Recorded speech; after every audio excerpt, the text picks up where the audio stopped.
Good morning বন্ধুরা।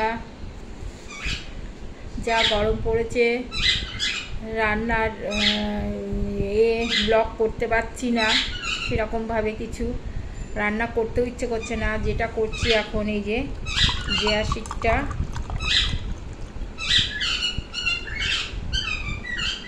এই যে ঠান্ডা জল দিয়ে জিয়া শিটটা এই যে 1 গ্লাস খেয়ে নেবো।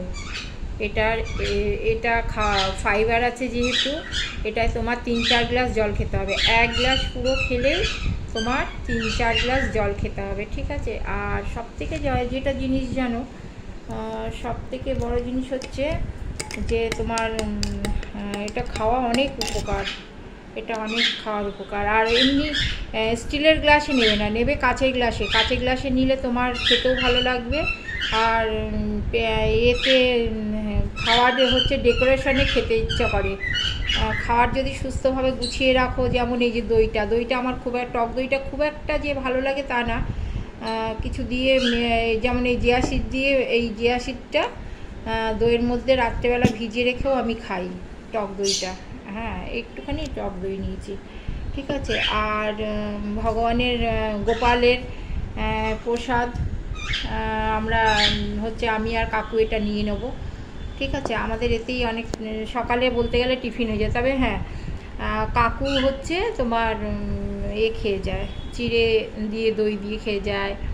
চিড়ে দিয়ে যখন তোমার ছিল, শীত ছিল, তখন দুধ খেত, হ্যাঁ, টোন মিল্ক দুধ খেত, ঠিক আছে? এইরকম দুধ দিয়ে ভাত দিয়ে খেয়ে যেত, আর কলাটা শুধু খেত, চটকে খেত না কলাটা, ঠিক আছে? এইরকম আর কি। খাবারটা হাবিজাবি খাবারটা খুব একটা পছন্দ করতো না, কোনোদিন করেও না। আর কোনো ভাজা পোড়াও বেশি খুব একটা খায় না কাকু, আর খেলে শরীর খারাপ করে, ঠিক আছে? আর কোনো অনুষ্ঠান বাড়িতে তো খায়ই না, খেতে পারে না।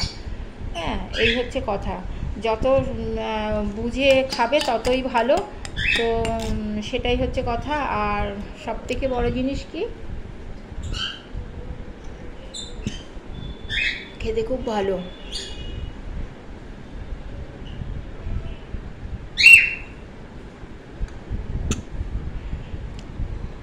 কিরম বলো তো খেতে? ওই যে শশার বীজ আছে না, বীজগুলো যেরকম মুখে পড়লে লাগে না, ওই রকমই খেতে খারাপ না, খেতে ভালো। আমার টক দই থেকে আমার এটা টক দই দিয়ে রায়তা করে খেতে ভালো লাগে, শশা দিয়ে ফল টল দিয়ে রায়তা করে খেতে ভালো লাগে। আমার এরকম খাবারই ভালো লাগে। আমি ওই সকালবেলা ভাত রুটি খাওয়া, আর বলবে যে মোটা কেন এত মোটা? আমার থাইরয়েড আছে বলে আমি আমার ওয়েট কমানো, আর আমাদের বংশগত বললাম, যার জন্যে এই যাই হোক, বলে তো লাভ নেই, মোটা তো মোটাই। এই হচ্ছে ব্যাপার। বাই বন্ধুরা, তোমরা ভালো থেকো, তোমরা নিজের শরীরে এই দেখো।